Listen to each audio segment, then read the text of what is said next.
TVA 11 News at 10. The Real ID is not just a regular license. It's an ID that meets added security requirements set by the federal government. Eventually, you'll need one. And we want to help you save time when you do go to apply to make sure you get it right the first time. They know that they want the card, they just don't always understand the process. The DMV now issues two types of licenses. The Real ID with the star in the right-hand corner and the non-compliant license that says federal limits apply. You don't have to have a Real ID document if you don't want to travel. To travel, you'll need a Real ID to get through TSA, unless you have a passport. You'll also need a Real ID to get on base or any federal building starting October 1st, 2020, which seems like a long time away, but it's really not. Alaskans are slowly starting to apply.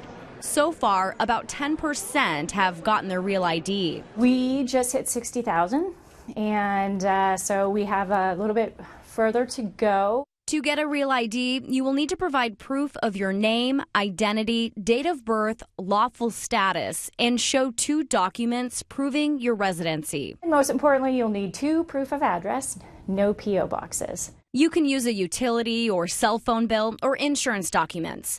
If you own your home, you can use a mortgage document. If you rent, you can use a rental agreement with your landlord's signature. I like to tell people to use their voter registration card. Easy one, it's usually in your wallet already. You could use your registration of your vehicle. That's another easy one on the list.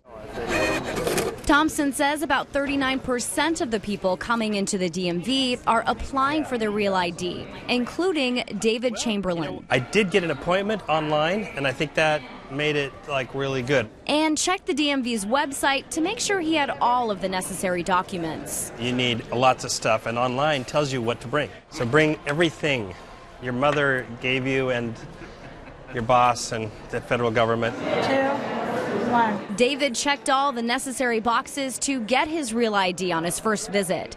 He was in and out of the DMV office within 20 minutes. Thank you. A complicated process made simple by planning ahead and coming prepared.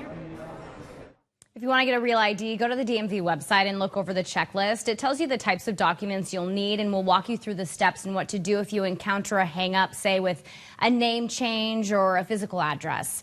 Also, make an appointment online. That will save you a lot of time rather than waiting in line. Today, the 5th Annual Disability and Aging Summit at the Special Olympics